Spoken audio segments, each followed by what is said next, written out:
와 17장 14절부터 18절 찾으셨으면 아멘 하시겠습니다.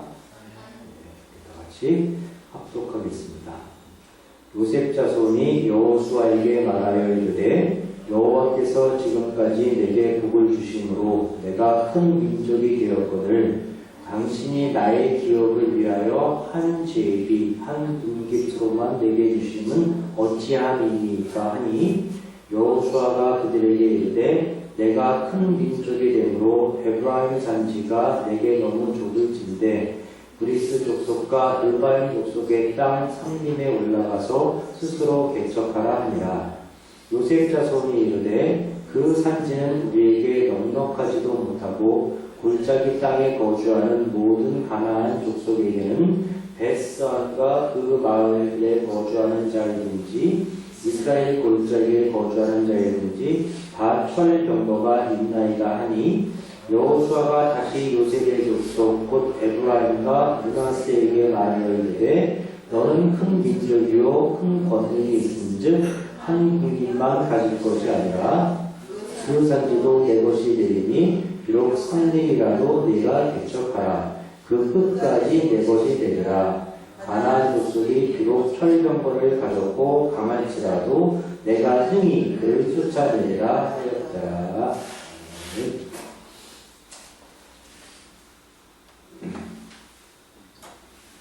지난 2월 8일부터 시작한 여호수아 강해 설교가 오늘로서 34번째 시간을 맞이합니다. 이제 한 10여 차례만 더 설교하면은 여호수아 강해 설교도 거의 마무리가 되지 않을까 생각을 하고 있습니다.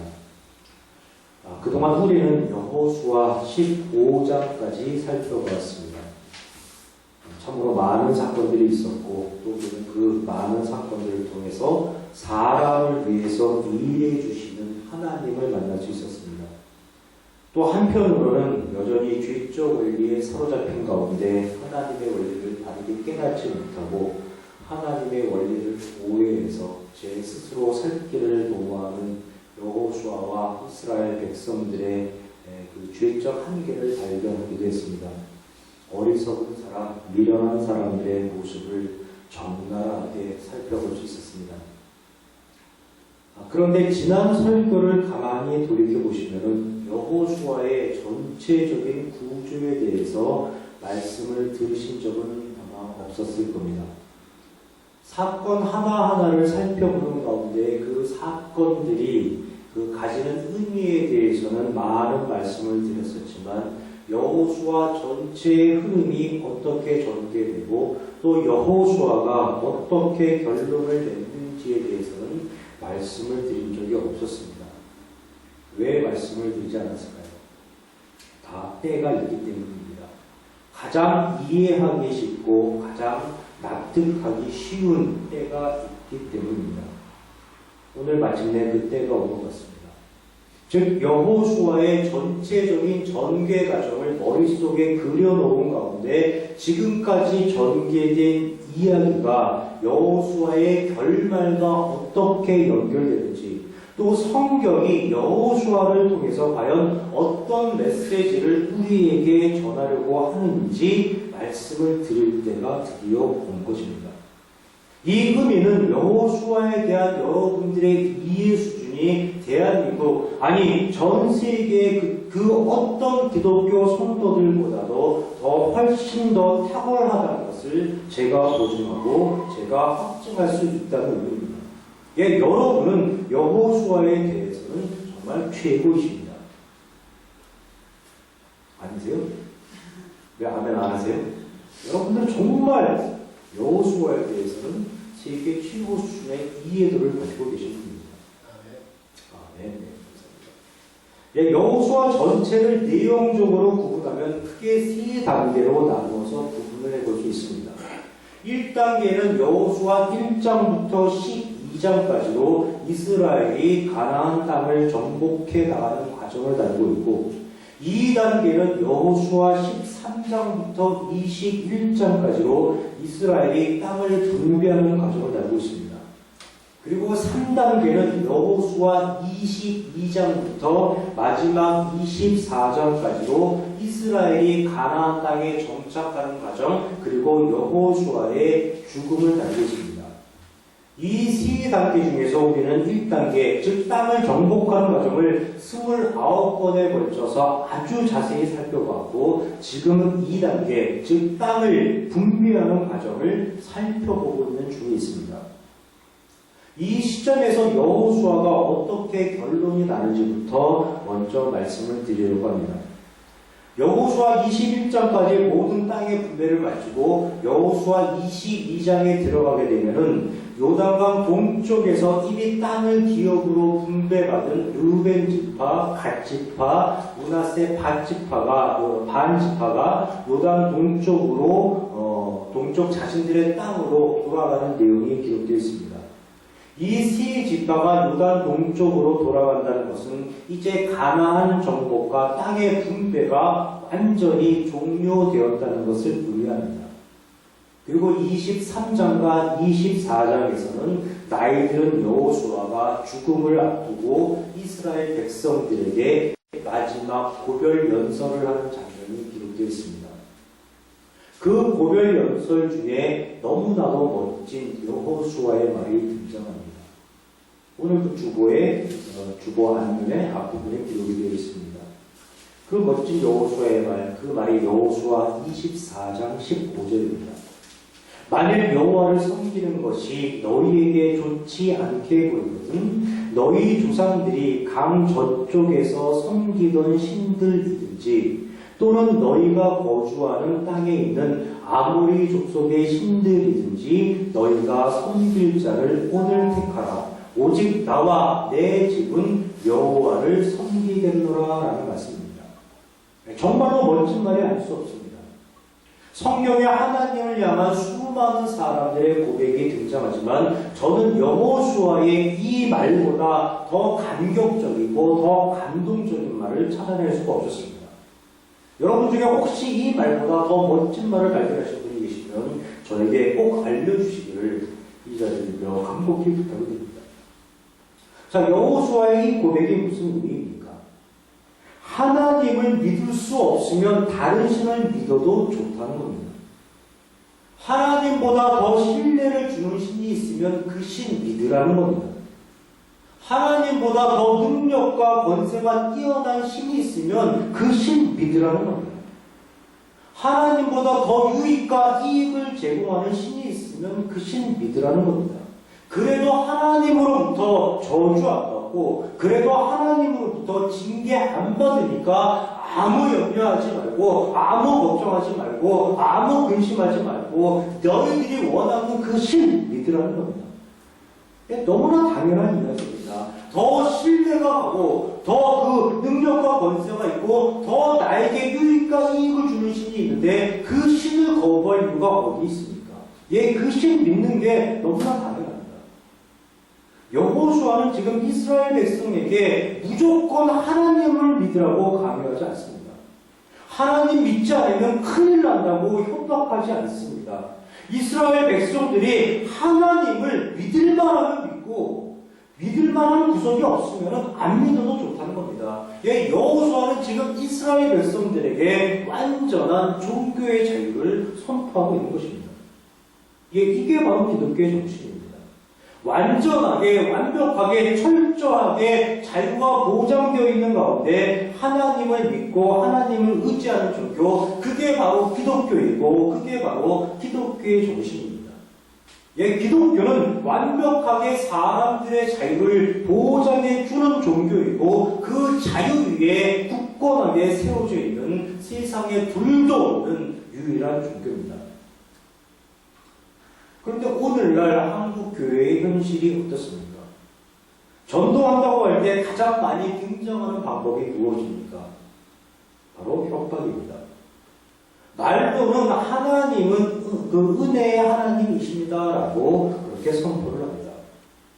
말로는 하나님은 당신을 사랑하십니다라고 선언합니다. 그런데 그 은혜의 하나님을 믿지 않으면 당신은 지옥 갑니다라고 그 사랑의 하나님을 믿지 않으면 당신은 지옥 갑니다 라고 협박합니다.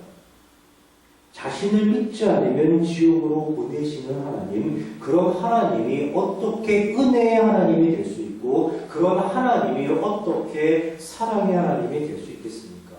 즉 우리 스스로 말도 안 되는 억지 논리를 펴면서 하나님을 소개하고 있는 겁니다. 한술 더 뜨는 경우도 있습니다. 자신에게 반기를 들거나 혹은 교회를 나가거나 혹은 교회를 옮긴 성도들에 대해서 목사가 섬뜩한 저주도 서슴지 않습니다. 목사는 하나님으로부터 기름 부음 받은 하나님의 일꾼으로 축복권도 있고 저주권도 있다고 말을 하면서 자기 마음에 들지 않는 성도들에 대해서 저주를 마구마구 퍼붓습니다. 심지어는 소금까지 뿌려대겠다는 그러면서 다른 성도들이 도배하지 않도록 다른 성도들이 땀만 먹지 않도록 겁을 주면서 성도 단둘이에 열을 올립니다. 그런 말도 안 되는 행동들을 하면서 오히려 그런 행동이 성경적이라고 억지 주장을 펴기도 합니다. 그때 인용하는 성경 말씀이 무엇입니까? 마태복음 10장 14절입니다. 이런 말씀이 기록되어 있습니다. 누구든지 너희를 영접하지도 아니하고 너희 말을 듣지도 아니하거든 그 집이나 성에서 나가 너희 발의 먼지를 떨어버리라 라는 예수님의 말씀입니다. 그런데 이 말씀은 제자들을 영접하지 않는 사람, 제자들의 말을 거부하고 제자들의 말을 듣지 않는 사람들을 아주 재수없게 내려서 발바닥에 붙은 먼지 떨어버리듯 하라는 그런 말씀이 절대로 아닙니다. 모든 일을 주의 원리가 아닌 하나님의 원리로 하라고 가르치는 제자들을 가르치는 그 현장에서 예수님께서 이런 말씀을 하실 수가 없습니다. 이 말씀의 의미는 사람들이 제자들을 영접하지 않는다고 해서 사람들이 제자들의 말을 듣지 않는다고 해서 결코 그런 사람들에게 미련을 갖지 말라는 겁니다. 그런 사람들에게 아쉬움을 표할 필요도 없고 그런 사람들에게 결코 집착할 필요도 없다는 겁니다. 제자들이 그들을 방문하고 제자들이 그들에게 말씀을 전한 것만으로도 족하다는 것입니다. 이제는 그들을 잊어도 좋다는 겁니다. 나머지는 하나님께서 전부 다 알아서 하시기 때문입니다. 발의 먼지를 떨어버리라는 말씀은 미련도 두지 말고 집착도 하지 말고 아쉬움도 두지 말고 하나님께서 행하실 일을 그저 앞으로 잠잠히 두고 보며 기다려 달라는 것입니다. 그 어떤 강요도 없고 그 어떤 협박도 없습니다. 이것이 바로 하나님의 방식이고 이것이 바로 하나님의 원리입니다. 창세기에서 지음받은 사람은 하나님으로부터 완벽한 자유를 보장받았습니다. 그 사람이 죄인이 되었다고 해서 하나님은 그 사람으로부터 자유를 결코 처리하지 않습니다. 하나님은 언제나 사람의 자유를 완벽하게 보장해 주시는 가운데 언제나 은혜라는 수단과 언제나 은혜라는 방법을 통해서만 사람을 변화시켜 나가시는 것입니다. 여호수아의 마지막 고별 연설 중에 절정. 만일 여호와를 섬기는 것이 너희에게 옳지 않게 보이거든 너희 조상들이 강 저쪽에서 섬기던 신들이든지 또는 너희가 거주하는 땅에 있는 아모리 족속의 신들이든지 너희가 섬길 자를 오늘 택하라. 오직 나와 내 집은 여호와를 섬기겠노라 라는 그 여호수아의 고백을 통해서 우리는 하나님께서 얼마나 사람을 사랑하시고 하나님께서 얼마나 사람을 믿어주시고 하나님께서 얼마나 사람을 인격적으로 대우해 주시는 분이신지를 가슴 절실히 깨닫게 되는 것입니다. 그런데 여호수아의 이 말 중에서 우리의 심금을 더 울려주는 말이 있습니다. 그 말이 무엇입니까? 그 말은 오직 나와 내 집은 여호와를 섬기겠노라 라는 말입니다. 오직 나와 내 집은 여호와를 섬기겠노라. 참으로 멋진 여호수아의 고백입니다. 참으로 감동적이고 감격적인 여호수아의 고백입니다. 그런데 그런데 안타깝게도 우리는 여호수아의 이 고백을 종종 오해하는 경우가 있습니다.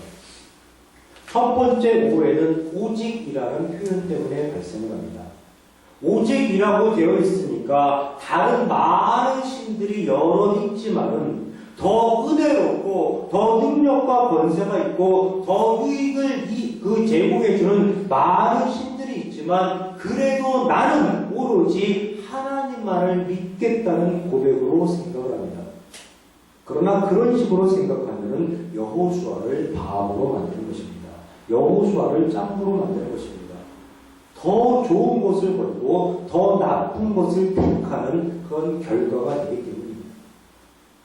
여호수아의 이 고백은 다른 신은 없다는 뜻입니다.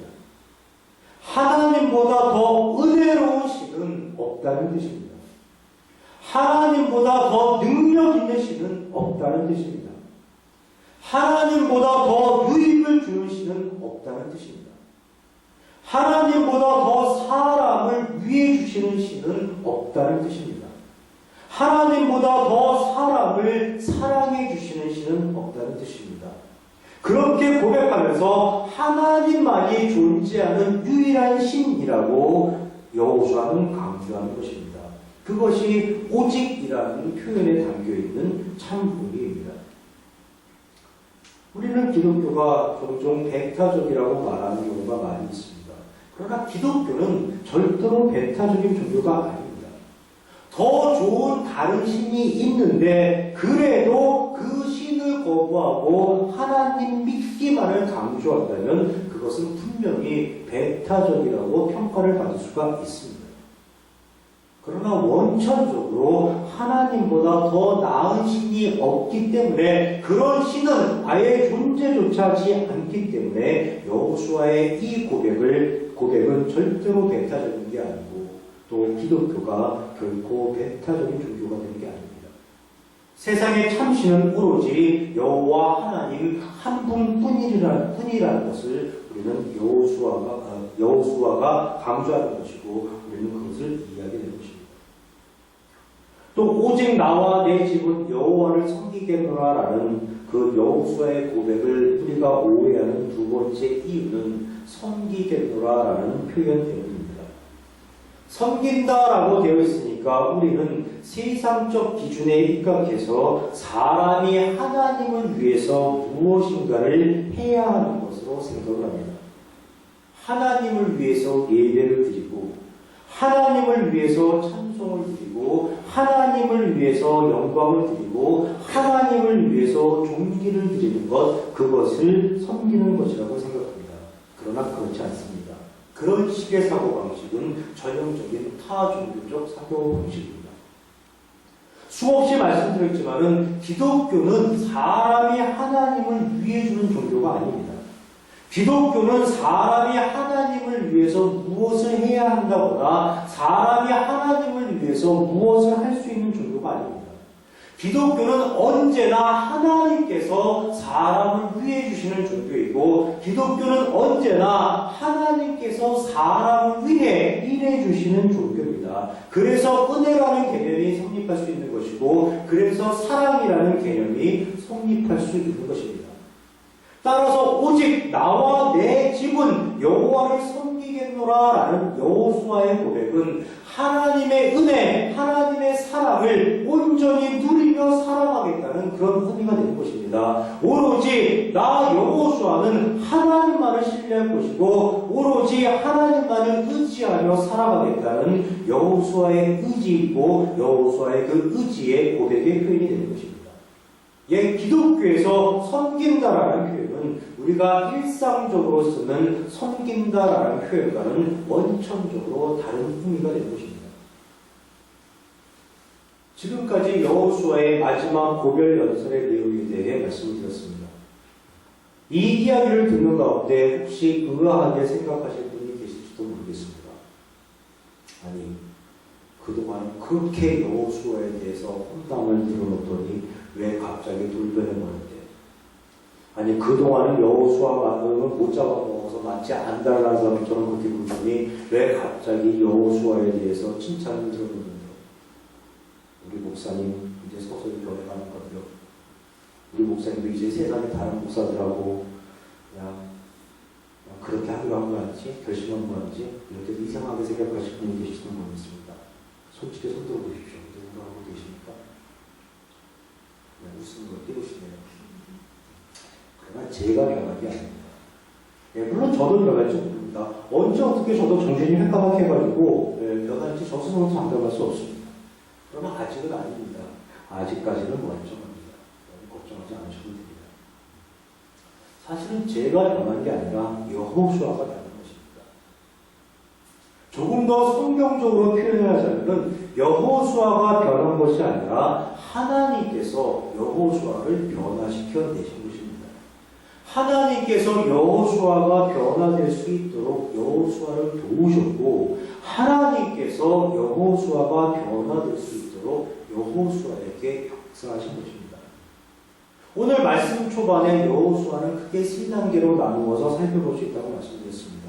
1단계는 1장부터 12장까지 이스라엘이 땅을 정복하는 과정이었고 2단계는 여호수아 13장부터 21장까지 땅을 분배하는 과정이었고 마지막 3단계는 여호수아 22장부터 24장까지 그 땅에 정착하는 과정 그리고 여호수아의 죽음을 다루고 있다고 말씀드렸습니다. 그런데 1단계에서 지금까지 우리가 살펴봤던 여호수아의 모습과 조금 전 그 여호수아의 고별 연설을 통해서 살펴본 3단계에서의 여호수아의 모습이 극과 극으로 나뉘어져 있다는 것을 알 수 있습니다.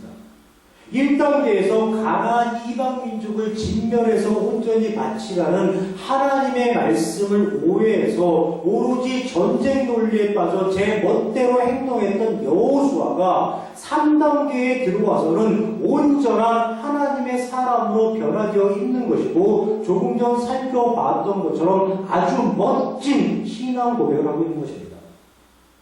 도대체 여호수아에게 무슨 일이 일어났던 것일까요? 무슨 일이 일어났었다면 분명히 2단계, 즉 여호수아 13장부터 21장까지 땅을 분배하는 과정 속에서 일어났을 텐데 도대체 2단계에서 여호수아는 어떤 일을 겪었던 것일까요? 어떤 일을 겪었기에 여호수아는 3단계에 들어와서 그렇게 돌변한 사람으로 변화가 되어 있는 것일까요? 이 질문에 답을 내기에 앞서서 먼저 성경에 대해 원론적인 이야기부터 해보겠습니다. 여러 차례 말씀드렸지만은 성경은 하나님 스스로를 사람들에게 알리시기 위해 하나님 스스로가 지으신 하나님의 책이라고 말씀드렸습니다. 또 성경의 핵심 내용은 하나님과 사람과의 관계의 변화라고 했습니다. 예, 성경은 하나님께서 사람을 변화시켜내는 그런 내용으로 이루어져 있고 성경에 등장하는 모든 사람들은 하나님으로 인하여 변화를 입은 증인으로 등장하는 것입니다. 하나님의 은혜를 입으면은 죄인되었던 사람이 이렇게 변화될 수 있다고 하나님의 사람으로 변화된다는 본보기로 사람들을 등장시킨 겁니다.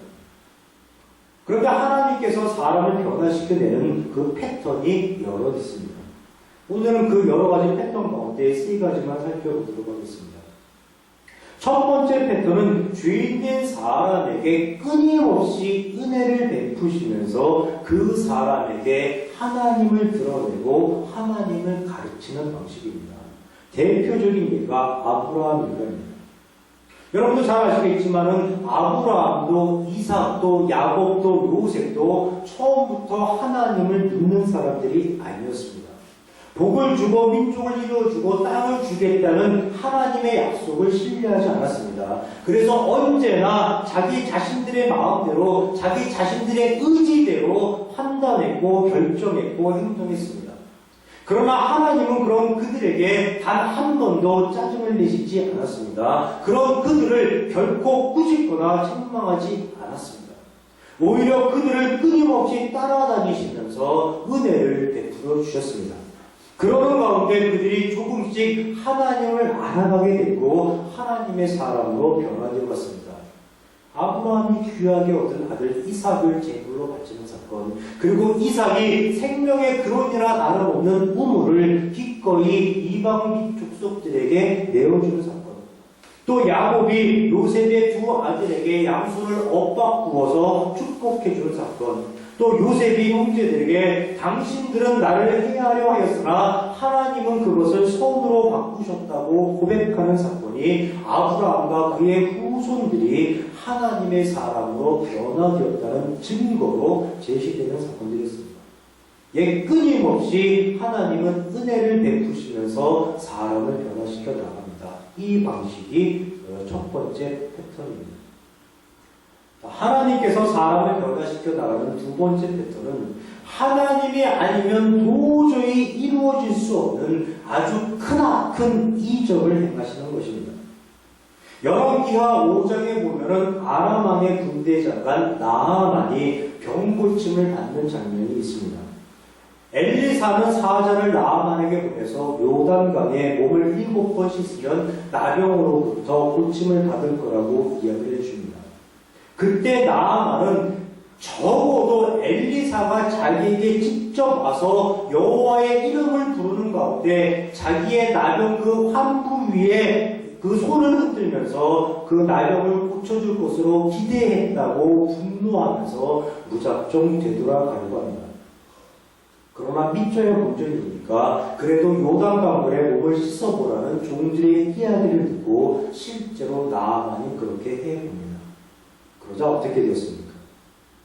나병이 나았습니다.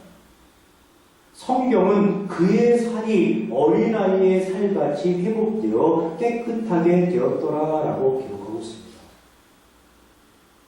그의 살이 어린아이의 살같이 회복되어 깨끗하게 되었더라. 모든 여성분들의 꿈이죠. 그때 나아만이 하는 말, 내가 이제 이스라엘 외에는 온 천하에 신이 없는 줄을 아나이다라는 얘기입니다. 이제부터는 종이 번제물과 다른 희생제사를 여호와 외 다른 신에게는 드리지 아니하고 다만 여호와께 드리겠나이다라고 나아만이 고백합니다. 하나님은 결코 일어날 수 없을 것 같은 일을 하시면서, 즉 크나큰 이적을 행하시면서 주인된 사람을 일순간에 하나님의 사람으로 변화시켜 내시기도 합니다. 이것이 하나님께서 사람을 변화시켜 나가시는 두 번째 패턴입니다. 자, 지금까지 하나님께서 사람을 변화시켜내는 두 가지 패턴을 살펴보았습니다. 이제부터 세 번째 패턴을 알아보겠습니다. 이 세 번째 패턴이 바로 여호수아에게 해당되는 패턴입니다. 여호수아는 1단계에서 하나님의 의도를 전혀 깨닫지 못한 채 제 멋대로 행동하다가 3단계에서 신실한 하나님의 사람으로 변화되었다고 말씀드렸습니다. 도대체 2단계에서 어떤 일이 있었기에 여호수아가 이렇게 변화가 될 수 있었을까요? 자, 먼저 여러분께 여쭤보겠습니다. 1단계에서의 여호수아는 가나안 땅을 정복하는 모습의 여호수아였습니다. 2단계에서의 여호수아는 가나안 땅을 분배해주는 모습의 여호수아였습니다. 그리고 3단계에서의 여호수아는 하나님의 사람으로 변화된 모습의 여호수아였습니다. 자, 이 3단계의 삶 가운데 여호수아는 과연 몇 단계에서 가장 힘들고 어려운 삶을 살았을까요? 1단계요. 또 다르게 생각하시는 분 계십니까? 다 잊어먹었습니까? 질문 자체를 잊어먹었습니까? 몇 단계에서 여호수아가 가장 힘들고 고민하고 갈등을 잃고 고단하고 피곤한 삶을 살았을까요? 2단계. 네? 2단계요? 3분 2단계. 1단계도 나왔고 2단계도 나왔지만 제가 생각하는 정답은 2단계입니다. 우리는 가나안 이방 민족과 피를 주고받는 치열한 전쟁을 벌이니까 1단계라고 생각하기가 쉽습니다. 그러나 그렇지 않은 것 같습니다. 여호수아가 가장 힘든 삶, 가장 피곤하고 고단한 삶을 살아가는 것은 2단계입니다. 왜 그런지 예를 들어서 한번 설명을 드리겠습니다. 지금 북한의 최고 지도자가 누굽니까? 이것도 무엇입니까? 김정은입니다. 지금 북한의 최고 지도자는 김정은입니다. 김정은은 그의 아버지 김정일로부터 후계자로 지목되어서 최고 지도자가 될 수 있었습니다. 그러나 그 과정이 결코 순탄하지만은 않았습니다. 왜냐하면 비록 후계자로 지목은 받았지만은 그의 아버지 김정일이 갑자기 죽었기 때문에 충분한 어떤 권력 기반을 가지지 못했기 때문입니다. 그래서 그는 다른 형제들과 후계자 다툼을 벌여야만 했고 그 다툼에서 승자가 되어서 어쨌든 그의 아버지의 뜻대로 후계자가 되기는 되었습니다. 그리고 마침내 북한의 최고 권력자의 서열에 오르게 됐습니다. 그러나 문제는 후계자가 된 최고 권력자가 되었기에 김정은은 자기 마음대로 권력을 휘두를 수 있겠다고 생각을 했을 겁니다. 최고 권력자가 되었기에 자기가 말만 하면은 모두가 굴복할 거라고 생각을 했을 겁니다.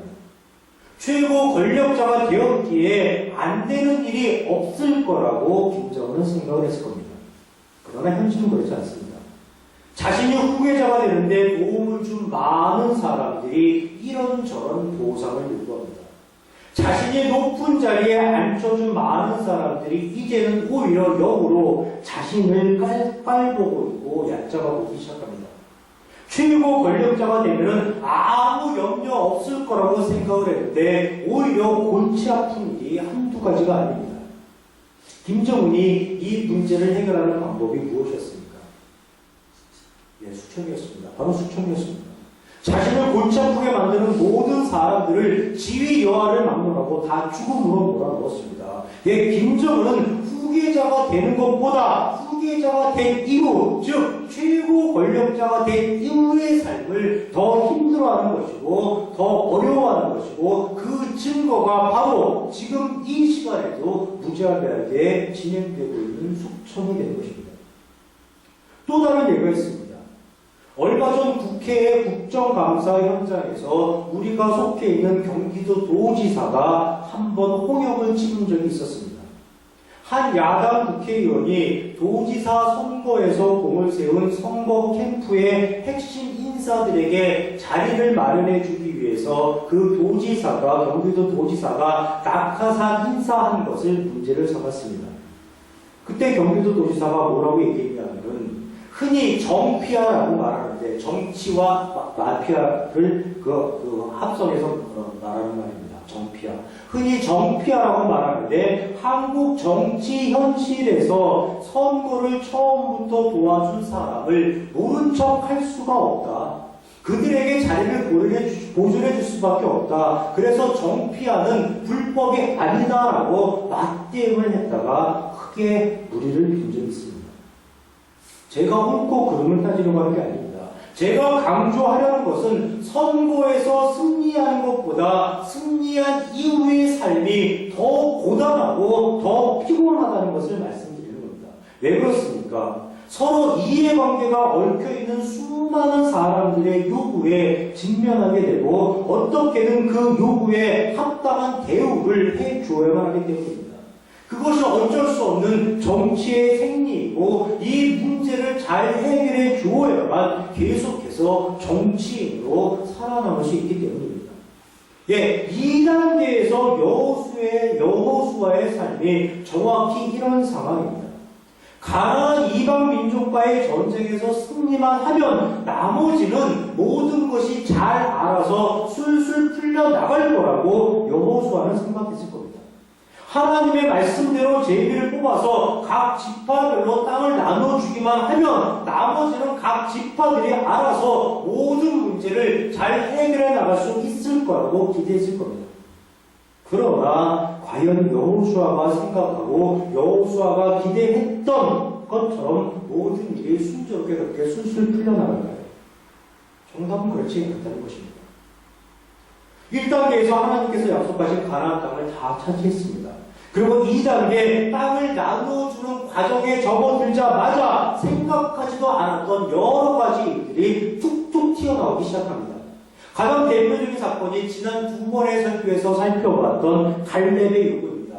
갈렙이 느닷없이 나타나서 헤브론을 자기가 정복할 터이니까 그 땅을 자기에게 달라고 요구합니다. 여호수아가 가만히 생각해보니까 나쁘지 않을 것 같아서 그렇게 하라고 했습니다. 그런데 그것을 본 다른 이스라엘 사람들이 또 이런저런 요구를 하면서 마구잡이로 자신들의 요구를 쏟아냅니다. 오늘 우리가 다루고 있는 여호수아 17장에 보면은 슬로보아스의 이야기가 나옵니다. 여호수아 17장 3절에서 4절에 보면은 이렇게 기록이 되어 있습니다. 헤벨의 아들 길르앗의 손자 마길의 증손 므낫세의 형손 슬로보앗은 아들이 없고 딸뿐이요 그 딸들의 이름은 밀라와 노아와 호글라와 밀가와 디르사라. 그들이 제사장 엘르아살과 눈의 아들 여호수아와 지도자들 앞에 나와서 말하기를 여호와께서 모세에게 명령하사 우리 형제 중에서 우리에게 기업을 주라 하셨다 하매 여호와의 명령을 따라 그들에게 그들의 아버지 형제들 중에서 기업을 주므로라고 기록하고 있습니다. 아들 없이 딸만 있는 집에서도 기업으로 삶을 그런 땅을 요구하고 있는 장면입니다. 자, 제비를 뽑을 때 여호수아가 이런 세세한 것까지, 이런 세세한 일이 일어날 거라고 생각을 했겠습니까? 아마도 이런 생각하지 못했을 겁니다. 예, 생각하지도 않았던 일이 하나둘씩 일어날 겁니다. 그래도 여호수아는 그들에게 땅을 주어야만 합니다. 비록 딸만 있더라도 그들이 먹고 살아가야 하기 때문입니다. 그런데 아들 없이 딸만 있는 집이 과연 므낫세 지파의 슬로보아 집안뿐이겠습니까? 아마 수없이 이런 집안이 많이 있었을 것이고 여호수아는 이 문제를 원만히 해결하기 위해서 아주 전전긍긍했을 겁니다. 가나안에 들어온 이스라엘 인구가 적어도 200만 이상 될 거라고 보통 생각하고 있습니다. 이 200만 사람들 중에 딸만 있는 집안이 몇 집안이겠습니까? 자, 수원시 인구가 전체 100만이라고 합니다. 이 100만들이 인구보다 2배가 더 많습니다. 얼마나 많은 집안이 딸만 있는 집안이겠습니까? 그 각 집안들이 전부 다 땅을 달라고 요구하는데 여호수아가 얼마나 머리가 아프겠습니까? 여호수아는 그런 어려움에 직면을 하게 된 겁니다. 또 오늘 우리가 합독한 여호수아 17장 14절부터 18절까지도 마찬가지입니다. 잘 아시겠지만 요셉 지파는 므낫세 지파와 에브라임 지파로 나뉘어졌습니다. 그런데 므낫세 지파 중에서 반은 이미 요단강 동쪽에서 기업으로 땅을 받았습니다. 그래서 여호수아는 에브라임 지파와 므낫세 반 지파에게 한 지파, 그 한 제비만을 뽑게 했던 것 같습니다. 나름대로 지혜로운 결정이었다고 생각이 됩니다. 왜냐하면 두 제비를 뽑게 했다면 다른 지파들이 왜 므낫세 지파는 요단강 동쪽에서도 땅을 받고 요단강 서쪽에서도 땅을 주었느냐고 따지고 들게 너무나 뻔하기 때문입니다. 예, 요셉 자손에게 한 제비만을 뽑게 한 것은 다른 지파와 갈등을 야기하지 않은 지혜로운 행동이었다고 그렇게 생각이 됩니다. 그러나 정작 당사자는 다릅니다. 즉 에브라임 지파와 요단 서쪽 므낫세 반 지파의 입장은 다릅니다. 우리도 분명히 엄연히 두 지파인데 왜 한 제비만을 뽑게 하느냐는 것입니다. 당연히 불만이 나타나게 되어 있습니다. 그 내용이 여호수아 17장 14절입니다. 요셉 자손이 여호수아에게 말하여 이르되 여호와께서 지금까지 내게 복을 주심으로 내가 큰 민족이 되었거늘 당신이 나의 기업을 위하여 한 제비 한 분깃으로만 내게 주심은 어찌함이니까? 라는 구절입니다. 여호수아는 에브라임 지파와 므낫세 반 지파가 충분히 수용할 거라고 생각을 하고 기대를 했었는데 생각하지도 않았던 저항과 그 반발에 부딪힌 겁니다. 자, 이 문제를 해결하기 위해서 여호수아 17장 15절 내가 큰 민족이 되므로 에브라임 산지가 내게 너무 좋을진데 불스 족속과 르바임 족속의 땅 산림에 올라가서 스스로 개척하라라고 이야기를 합니다. 하나님께서 말씀하신 대로 올라가기만 하면 그 땅이 너희 땅이 될 것이라고 말을 하고 있는 것입니다. 그런데 이에 대한 요셉 자손의 반응이 무엇입니까? 그 반응이 여호수아 17장 16절 요셉 자손이 이르되 그 산지는 우리에게 넉넉하지도 못하고 골짜기 땅에 거주하는 모든 가나안 족속에게는 베스안과 그 마을들에 거주하는 자들든지 이스라엘 골짜기에 거주하는 자들든지 다 철병거가 있나이다입니다. 이 말이 무슨 뜻입니까? 위험해서 못 올라가겠다는 것입니다. 그러니 여호수아 당신이 직접 개척해서 자신들에게 땅을 넘겨달라는 겁니다. 여호수아가 밥상까지 다 차려주었는데 아예 밥까지 떠먹여달라고 요구하는 것과 다를 바가 전혀 없습니다. 이스라엘 백성들은 정말 지지리도 말을 듣지 않습니다. 이스라엘 백성들은 언제나 제 멋대로입니다. 이런 내용들을 성경 곳곳에서 발견해낼 수 있습니다. 여호수아 15장 63절에서 예루살렘 주민 여부스 족속을 유다 자손이 쫓아내지 못하였으므로 여부스 족속이 오늘까지 유다 자손과 함께 예루살렘에 거주하니라라는 말씀이 있습니다. 또 여호수아 16장 10절에도 그들이 게셀에 거주하는 가나안 족속을 쫓아내지 아니하였으므로 가나안 족속이 오늘까지 에브라임 가운데에 거주하며 노역하는 종이 됩니다라는 표현이 있습니다. 또 여호수아 17장 12절에서 13절 그러나 므낫세 자손이 그 성읍들의 주민을 쫓아내지 못하며 가나안 족속이 결심하고 그 땅에 거주하였더니 이스라엘 자손이 강성한 후에야 가나안 족속에게 노역을 시켰고 다 쫓아내지 아니하였더라라는 기록이 있습니다. 정말 지지리도 말을 듣지 않는 이스라엘 백성, 언제나 제 멋대로 행동하는 이스라엘 백성들의 모습을 성경 곳곳에서 우리가 발견하게 된 것입니다. 자, 이스라엘 백성들이 왜 이러는 것일까요? 그 이유는 너무나 간단합니다. 이스라엘이 여전히 하나님을 모르는 주인의 상태이기 때문입니다. 자신의 입장, 자신의 처지, 자신의 상황만 늘어놓으면서 조금이라도 더 많은 유익과 이익을 차지하려는 죄적 속성으로 인해서 이런 상황이 발생하게 되는 것입니다. 이런 이스라엘의 모습을 여호수아가 직접 당하고 있습니다. 이런 이스라엘과 여호수아는 직접 씨름을 하고 있는 중에 있습니다.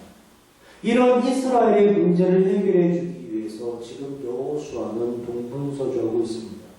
여호수아는 2단계, 즉 이스라엘 각 지파에게 땅을 분배해주는 과정 속에서 지금까지 살아왔던 그 어떤 삶보다도 더 고단하고 더 피곤한 삶을 살아가고 있는 것입니다. 그러는 가운데 여호수아는 조금씩 하나님의 심정과 마음을 이해하게 되는 것입니다. 이런 말이 있습니다. 부모의 나이가 되어 자식을 키워봐야만 부모의 심정을 알게 된다는 말이 있습니다. 너는 늙어 보았니? 나는 젊어 보았다라는 말도 있습니다. 직접 당사자가 되어서 그 상황을 겪어봐야만 다른 이의 마음이 어떤지 가장 잘 이해할 수 있다는 뜻입니다. 지금 여호수아가 정확히 그런 상황입니다. 가나안 땅을 정복하기 위해서 오로지 전쟁에만 몰두할 때에는 전혀 몰랐던 사실, 그 사실을 땅을 분배해주는 과정 속에서 서서히 깨달아가는 것입니다.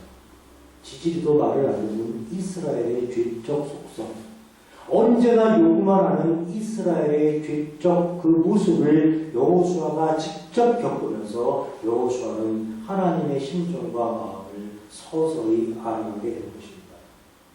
그러면서 자신의 지나간 행동을 돌이켜봅니다.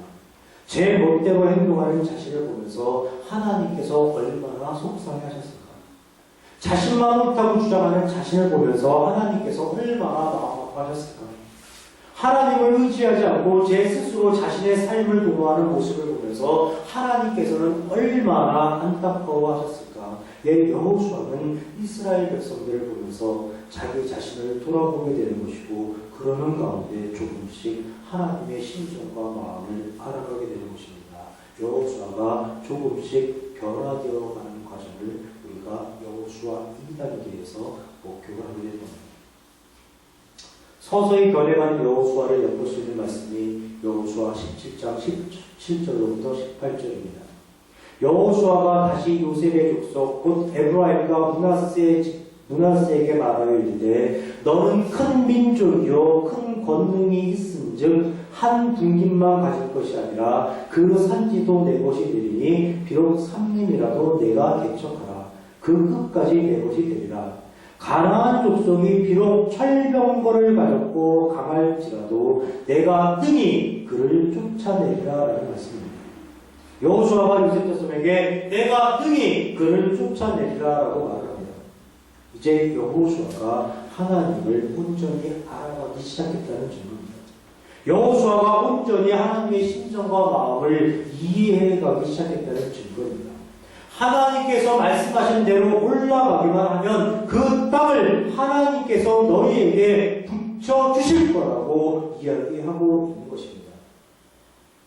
스스로 해결하기 어려운 일을 겪기 시작하면서 여호수아가 하나님을 아는 사람으로 변화되어 가는 겁니다. 이것이 바로 하나님께서 사람을 변화시켜 나가시는 세 번째 패턴입니다. 이렇게 말씀을 드리면 혹시 오해할 수도 있습니다. 하나님께서 사람을 변화시키시기 위해 사람에게 시련을 안기시기도 하시는 모양이다라고 오해하실 수도 있습니다. 그러나 그렇지 않습니다. 하나님께서 사람에게 시련을 안겨주시는 게 아닙니다.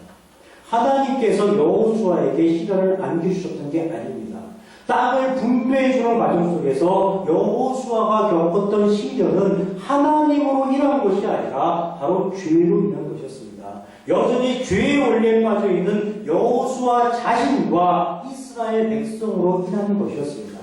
그러나 하나님께서 여호수아에게 은혜를 끼침으로써 이 시련의 과정 속에서도 여호수아가 하나님의 심정과 마음을 알아갈 수 있도록 역사하신 것이고 하나님의 사람으로 하나님이 변화시켜 나가는 것입니다.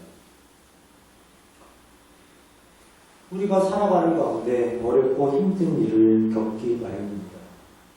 태어나서 죽을 때까지 순탄한 삶만을 살아가는 사람은 아무도 없습니다. 그 어렵고 힘든 삶의 원인이 무엇입니까? 바로 죄입니다. 죄로 인해서 우리가 시련을 겪는 것이고, 죄로 인해서 우리가 고통을 겪는 것이고, 죄로 인해서 우리가 고난을 겪는 것입니다. 그러나 우리는 하나님의 은혜로 인해서 그 죄의 문제를 해결한 사람들입니다. 더 이상 죄로 인해서 고민할 필요가 없는 사람들입니다. 하나님의 은혜로 죄에서 회복되고 하나님의 자녀와 하나님의 성도가 되었다는 이 은혜로운 사실을 분명히 아시고 하나님과 더불어서 하나님의 은혜로 기쁘고 즐겁고 자유롭고 행복한 성도의 삶 살아가시길 주님의 이름으로 축원합니다.